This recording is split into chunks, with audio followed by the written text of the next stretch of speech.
Welcome back to OCD Whisperer Podcast. So I have Natalia back, and this is our fourth series of the four-series part, all about ERP. We talked about what is ERP in the first one. We talked about imaginal exposures. We talked about in vivo live exposures. And today we're going to dive into response prevention. Welcome back, Natalia. Thank you so much for having me. Absolutely. So let's kind of dive right in. So response prevention. I know that in the last episode we talked about that if you're doing an exposure, it really is useless unless you're doing response prevention. Yeah. So let's talk about what is response prevention. Very basically, response prevention is not doing your compulsions. The compulsions are the response, and the RP piece of ERP is stopping, preventing those compulsions, and sometimes in early stages, delaying the compulsions. Got it. Okay. So it sounds simple, right? Yeah. When people hear like, yeah, okay, sure. If I could just do that.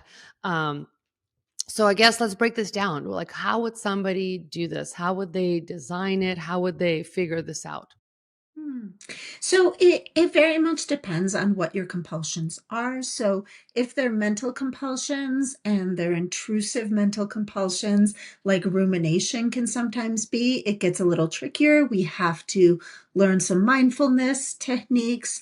Um, when it's some physical compulsion, we are sometimes trying to first practice not having access to the physical compulsion, not actually being able to, for example, if your physical compulsion is that, simple one of hand washing, we might remove the soap from the environment. If your physical compulsion is avoidance, then just doing the thing, doing the exposure is the full ERP arc. For people who the compulsion is something that is kind of that they're able to delay but not entirely stop, that at some point they're going to end up doing it, like showering, then we're going to practice first waiting an hour, then 3 hours, then 4 hours, then overnight. But obviously, at some point, they will do the compulsion of showering. We just want to extend it so long as to the brain no longer sees it as linked to the exposure. Got it. So we really are building out kind of like a ladder here almost, so Yeah. that we're Mhm. starting with wherever the person's at. Because I've certainly had people where the best they could do is like 30 seconds to a minute, and that's fine. There's no right or wrong. The only thing there is learning and kind of staying the course, if you will. So start, even if it's a minute, and then get to 5, and then get to half an hour, get to an hour, and so on, so that you're progressively showing yourself that you can, in fact, not do something about it and see what actually happens and what you actually get to learn. Yeah. So, physical ones, I know you said that you can, because you see them, right? So, you can kind of, it's a little bit easier, right? To say, okay, I'm going to maybe, let's say if it's a knife and I'm scared of it, I might be maybe start by being in the kitchen for a little bit, Mhm. and not immediately leaving. But let's talk about some of the things people do in their Mhm. head, because mental rituals are kind of Yeah. a big thing, and I think they're harder. That was one of my biggest compulsions. For example, like I had no idea that even was a compulsion. I really thought I was thinking and analyzing, and constantly was having guilt and anxiety and just distraught and almost panic attacks. But like, I've learned now, obviously. But what would you say? How can somebody even identify what is a mental compulsion? Yeah, so this comes at the beginning side of the work. So when we're actually designing the treatment plan, we're really analyzing all of the different things that we do in response to our fears, mental and physical.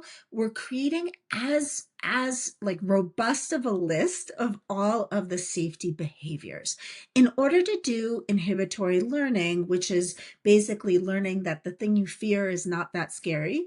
We have to find out what the brain is doing to feel safe so that we can interrupt that cycle. So I would definitely do a lot of the work on identifying mental compulsions before we even started ERP.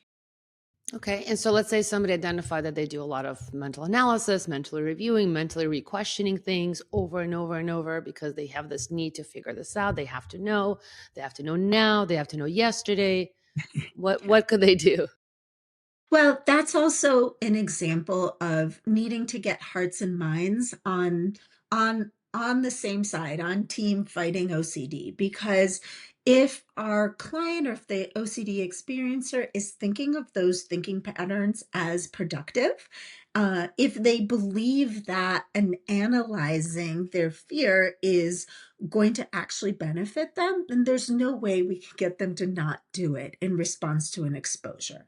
So I would definitely take a step back, maybe do some ACT, some acceptance and commitment therapy to really identify whether or not this analysis or these mental rituals or this, whatever it is in line with their value system. And if it is helping them to move on or if it's keeping them stuck. And so it takes a lot of self-reflection at the beginning stages and before we can really like do the exposure and correctly or helpfully do the response prevention piece. Got it. So, like, here's an idea that I have that I wanted to ask you. So, one thing I know is like Greenberg talks about rumination-focused ERP, for example. Anybody Mhm. who doesn't know, this is where we're putting response prevention on the front end. So, we're saying, hey, before we even do any exposure, let's make sure we're really targeting any and all avoidances, but also any mental rumination. What is rumination? Well, it's dwelling, right? We're dwelling on something. We're kind of mulling it over in our head a thousand different ways. It's we don't ruminate on good and happy things. we Mhm. we dwell on things that are uncomfortable to us, that bother us. So understanding what that sounds like, what that process looks like, realizing that it's a loop, that you're not essentially getting any new answers from this, and then really understanding also the distortions that go into our thought process, um, and once we see that, I think also understanding kind of the internal, I call them objections, but it's like the internal Mhm. rationalizations and justifications that we start to use to keep holding on and gripping to this thing, um, that get in the way, and kind of unpacking all of that, and then saying, okay, now let's put this in practice. Like, what does it look like if I start with something minimal that's not as intensive that I can be in front of? And what is it like to not answer that question? What is it like to not chase it, to not continue solving it? Right. That's really kind of the predominant way that he proposes to do the work. And that if you do that, you're not inciting more anxiety, and then you can move towards now engaging with different triggers because you're not going to go in your head and start to create something about it. What's your thought on that? Oh, I think it's an excellent addition the to the OCD conversation and the OCD specialty, his work. I think that I am a big fan of individualized OCD treatment. So I use ERP as the gold standard, and then I'm bringing in a lot of different other elements, and one of which is, as you mentioned, understanding the mental distortions that we are making during analysis. So, that is oftentimes CBT is oftentimes what I need to do with clients when they believe that their mental analysis is healthy and helpful. So we would go through that classic list of 12 distortions: personalization, catastrophization, mental filter, all of it, and analyze whether or not these distortions are really making it unhelpful and you know anxiety provoking to really think about these issues and overthink your fears. Yeah. And so then what would you say would be part of response prevention for something like that? Like, there's different things I know we both know, things like non engagement statements or Mhm. responses, choosing to do something more meaningful in that moment, or like re-engage with whatever's actually in front of you. But what would be some of those responses, I guess? What could somebody else then say? Because we don't want them to obviously go in and argue with it, like, okay, well, it won't be that bad. Like, that's not what we're talking about. Right. So, how could Mhm. they, if they notice, like, oh, I'm getting sucked in and I feel urgent about this and I have to figure this out, what could they say instead?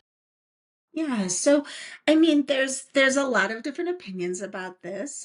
There is, of course, the classic ERP. You have to say, well, maybe, maybe not. Those of us with harm OCD really struggle with that because if someone told me, well, maybe you will murder your baby, I would be like, no, I can't sit with that maybe. That's not an okay maybe. And so I think that for me at least, and for some of my clients, the better response is just to sit with the not knowing. And rather than trying to actually say, like, maybe I'm a murderer, rather than actually really going there, being like, I don't know. There's so much uncertainty in my life. There's so much that I can't control, and I'm gonna sit with this feeling of not actually being fully in control. Yeah, I think that's a really big one, to be honest. And for me, similarly, I will say that in doing this work, I think the whole maybe, maybe not, I've personally had yeah, just kind of a shift in terms of my own internal understanding, just from all the clinical practice. Like, I think the reality is it's a doubting disorder, and I think that in the moment when you are triggered and things are up and your system is firing on all cylinders, and your physiology is completely off, and you're maybe sweating, or your mind is racing, or your stomach is clenching, or your heart is going to fly out of your chest, whatever those things are, right? I think it's true. A more accurate response is, right now I'm doubting, and I'm doubting everything, but really probably that one specific thing, and I don't right now feel like I can grasp it or have clarity or have that answer.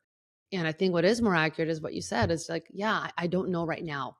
Mhm, So let me allow that. And I think there's a lot of, it's interesting, but a lot of fighting that we internally go through, because we start to create a lot of, we interpret things a certain way. Like, well, but if I allow that, right, then that's going to mean fill in the blank, that, oh, I want it, maybe I like it, or I'm not doing enough to protect, or whatever it is, right? So how then, what would you say about that? I mean, I think that sitting with that fear, and allowing for there not to be certainty about whether or not, listening to my imaginal exposure and getting desensitized to it means that I'm a bad mom, right? Because that was one of my big doubts. Like, I should be upset when I hear this imaginal. I should be fearful that I'm going to do something bad. Once I started to get more comfortable with, with myself, and like the fact that, like, I had to be okay with horrible things potentially happening, then I started to feel like, well, but does that make me a bad mom? So I think that it's all about, like, having distress tolerance for the not knowing. I'm going to keep going back to that because the compulsions, mental and physical, are all about certainty. It's all about checking a box and making yourself feel like you did something that is certain, even if that's imaginary. Yeah, that need to know, that need to have that answer. And the truth is, like, hey, we don't have OCD all the time, right? So the reality is we do know things, and we do have certain, like, I'd say, like, functional certainty and knowing, right? Like, there's also things we truly don't know. Like I don't know when it's going to be my time to not be on this planet. Mhm. Right? Like, we don't know some of that stuff. Or if I'm waiting for a doctor to give me back results, like, I don't have to wait. Like, I don't know that stuff. But Mhm. other stuff, I think it's true that when OCD kind of clicks in, it puts us right into this kind of state where we just feel so doubtful and not knowing things. And it feels like, well, I have to know to solve this, instead of recognizing, well, no, this is part of the disorder. It's OCD, the disorder, right? It's not like I just have a little something that pops in my head and I move on with life. It's like, no, this is how this works. And to your point, understanding better how and what OCD really is and how it functions in your body, in your feelings, in your brain, in your thought processes. And so then if you're doing effective response prevention, kind of what would you say is the idea there, generally? Is it that, like, would you say you kind of want to live out of that place and kind of make that almost like a lifestyle where you're learning to do like the opposite of what the compulsive urge is, or what's your take on that? I mean, I think that's ambitious to do the opposite of our urges. So, I mean, to use the bridge example, like it would be ambitious to not only not avoid bridges, but also just keep going back and forth on the bridges, as many times as you can make time to do in order to fully desensitize. Like, yes, ideally, we would be doing opposite action to the OCD, but in like the real human world outside of a lab, we are probably going to be doing sort of good enough response prevention. We're going to be most of the time not doing our compulsions. And that's great. Like that's what I consider to be success. You're allowing yourself to be exposed. Most of the times you're preventing responses, and that, that healthy balance is a way to just move forward with your life. Yeah, I mean, I love that you've made that clarification for sure, right? There's the like reading material and lab work, and Yeah. then there's like here's what actually looks like in daily life. And I agree. I think that there's got to be room and flexibility for the humanness of it all, right? We're not going to be perfect at things, but can we get to that good enough where we have enough functioning and everything back that we're good, we're happy with it, and then we do Mhm. our best, right? We're not purists because we're also not robots. So what would you say if somebody, let's say, is making progress and then they think they're doing response prevention, but then let's say things start to get bad again? Mhm. Where should they look? What should they do? Yeah, so whenever we feel like the OCD is gripping us again, I always say, like, back to basics. Go back to something easier on your fear hierarchy and repeat an exposure. Repeat the response prevention. Remember that you habituated your brain once to not doing the safety behaviors, and you can do it again. It's incredibly important not to consider ERP as like a past tense, like, oh, I did ERP already. ERP, honestly, it's like a lifestyle. At this point, like it has become part of my behavior in a lot of different aspects of my life. So I am doing the harder thing and preventing the safety behavior more often than just in the narrow world of my OCD. So I would say go back into your work and try it again. And remember that once you do the ERP once, the next iteration will be easier. Like that's the way our brains work. We have learned the new skills and we just need to tap back into them.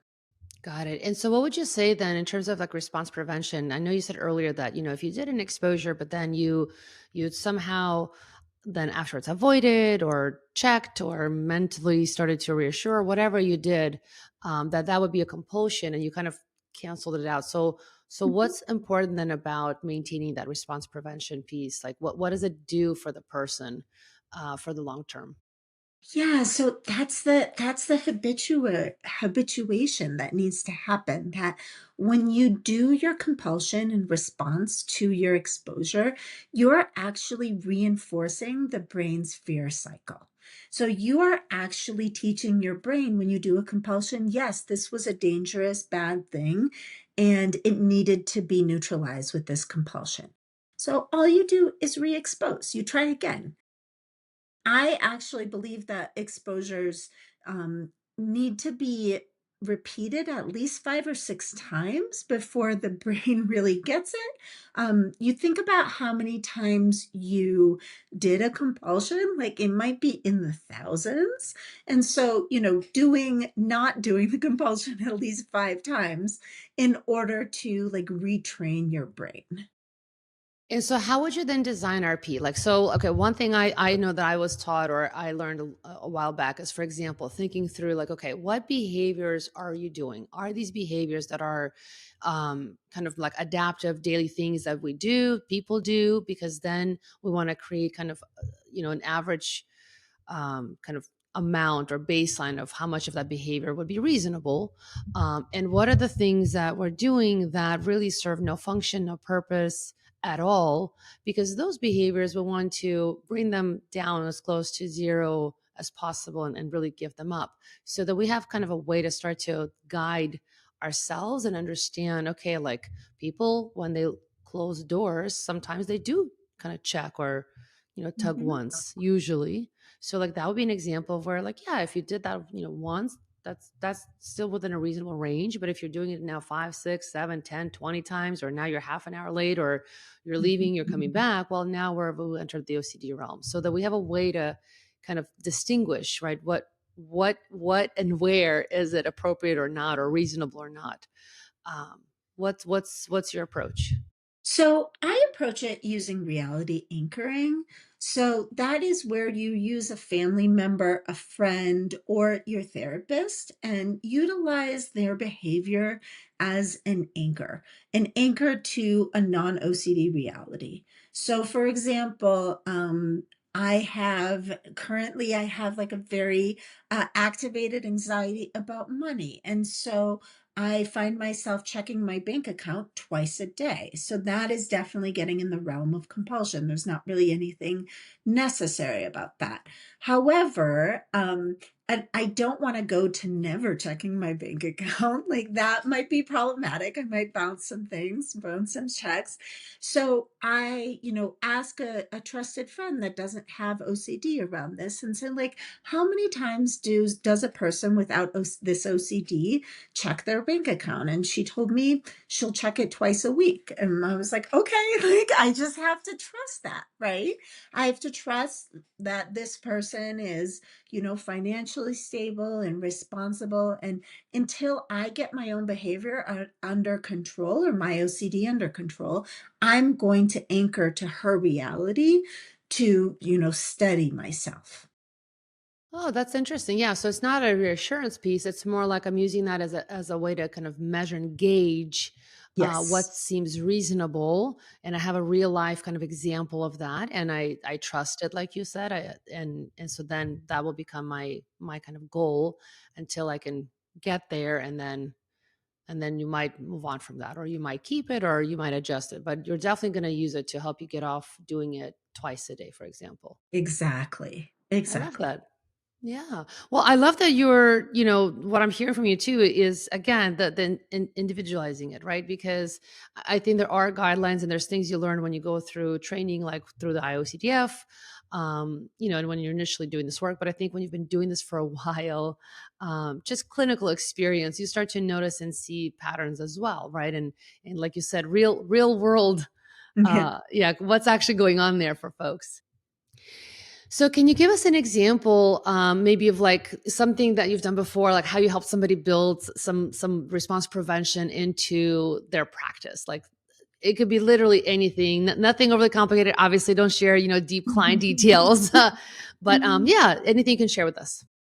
Yeah, so I'm thinking about one particular case where there was like a deep fear of eyeballs being cut with knives and also paper cuts. And so we ended up going deep into some classic horror movies with Luis Buñuel and a lot of like artistic horror that was not only exposing my client and their compulsion was to cover their eyes. And so we worked on preventing that response, but actually ended up being like a newfound passion. So, whenever we are designing exposures and preventing the response, we're actually opening a door that might end up being something that really inspires our client. And that's so fun to see. I love that. That sounds awesome. And it's really also great to hear that, there is some creativity and also like a new discovery or a passion. I think we don't talk about that enough, that, part of this process too, not only do you get to get some pieces back for yourself that, you've missed, but also you can discover something new, or you can also, as you get through it, see kind of what are some other interesting ways how you can kind of challenge your OCD, if you will, because as you're getting stronger, and not feeding OCD cycles, then you get more autonomy and say in the kind of things you get to do, and the creativity or the life that you get to have. Absolutely. And I think one of the biggest issues is that OCD makes our life smaller. And so part of all, healthy, productive ERP is about making your life bigger. And sometimes it involves like such creative discoveries and new experiences that really leave you even better than you were before you began, before OCD onset, even. I love that. Well, thank you so much for coming on the show and talking about response prevention. I know there's so much there, but I really appreciate your insights. And again, how can people find you if they'd like to find you? At let's talk.ocd, my Instagram handle, or my website, www.kairoswellnesscollective.com. I'd love to hear from you. Awesome. Thank you so much for coming on the show. Thank you.